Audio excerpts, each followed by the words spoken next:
Hi guys, my name is Jessica. I'm a student nurse here at Valencia, and I'm here today to talk to you guys about some effects of sleep deprivation.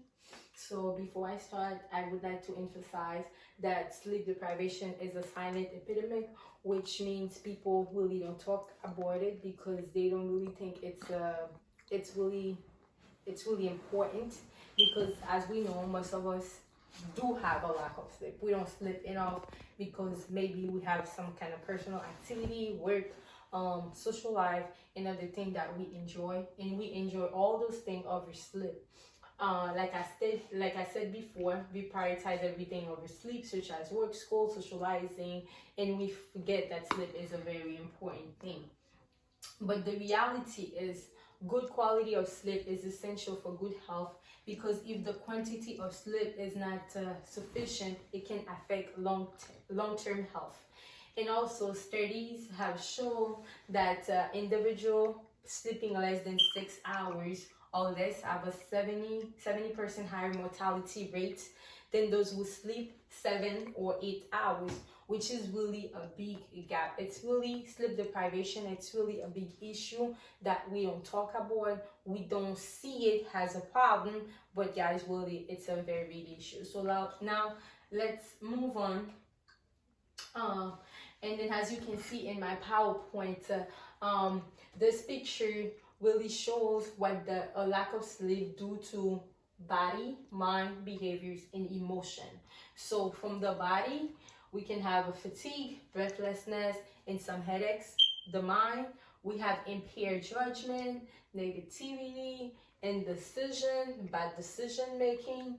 Emotion, we have we lose confidence, and then depression, apprehension, and behavior. People who tend to smoke more. People who tend to drink more, and we have restlessness. Those are all those big problems that we have when we don't get enough sleep. And then lack of sleep has been linked also to increased heart rate, risk for heart disease, heart attack, stroke, decreased reaction time, impaired immune system, decreased productivity, and early death. So now, going back to impaired judgment, like for me, I think this is the biggest issue that it does to the mind, because as nurses, we really need to have good judgment in order to provide the best quality of care possible for our patient. And when you lose that capacity of thinking quick and make decision when you're supposed to make decision, people might be dying because of the nurse not being able to use her full capacity to make those decisions. And going back to a decreased reaction time, when most of us drive to go to school, work, or do activity of daily living that we do mostly every day, and we all drive, like I said. So when you have a decrease in your reaction time because you didn't sleep enough, this really affect everybody. It affect you as a person, and also affect everybody in the environment. Imagine that you didn't get enough sleep, you're driving, and you get yourself into a car accident.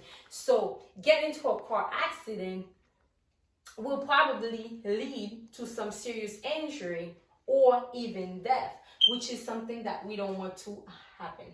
And when we go to this impaired immune system also, that lack of sleep has been linked to, it's a big issue because of the fact that when you have an impaired immune system, you are more susceptible to infection and all the diseases that affect the immune system, because your immune system is not working properly.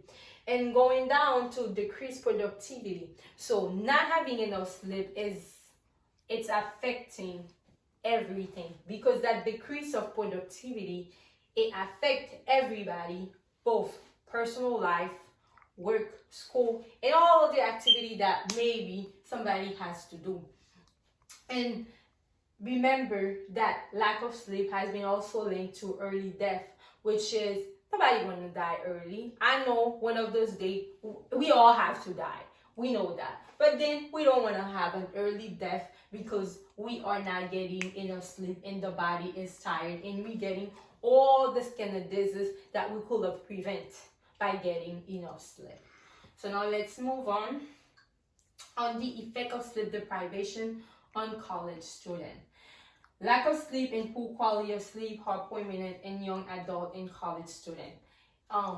It's very important to understand that we are affected by a lack of sleep because of the fact we work, we have school, we have a social life, and some of us have kids, and then we have all this thing that we need to get done in a day. So not getting enough sleep, it's a very big issue for us college students, and we really need to work on that.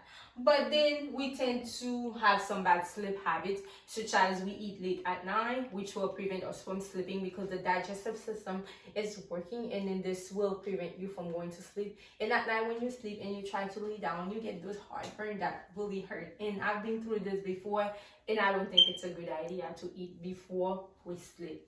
And then also, like, we tend to drink a little bit of alcohol at night, which at first the alcohol will put us at sleep, but then in the middle of the night we might find ourselves waking up and not be able to go back to sleep, which will then again affect our ability to wake up the next morning and do what we gotta do.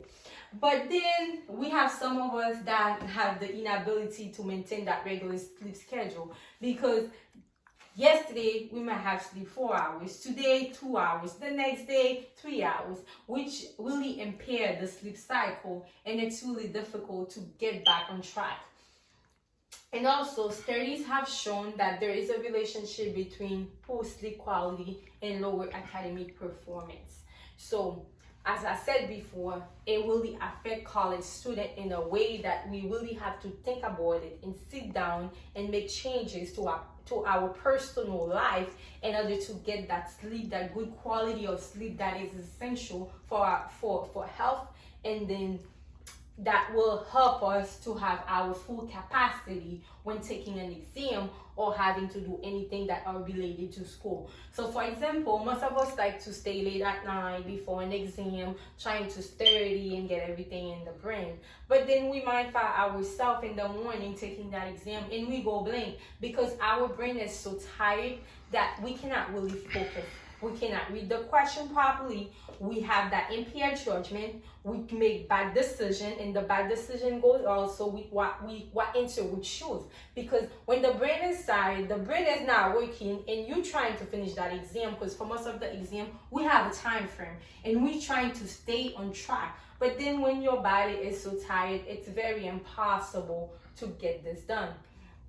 So this will conclude my presentation, but like I said before, guys, sleep is a very important matter. Even though we don't talk about it, we don't think it's important, we prioritize everything over sleep, but then again, it can lead to death and lead to all those issues that I just spoke about. And then if, like me, you used to have those bad habits before bed, such as eating late at night, drinking some little alcohol, or even, watching TV and do some other thing and not having a quiet sleep environment, you need to really sit down, think about it, and then make those changes that needs to be done in order for you to have that increase of productivity that will help in personal life and also in school, work, and every activity that you might have to do in a day. So guys, be mindful of what needs to get done, and then think about getting enough sleep, because sleep is very important. Thank you.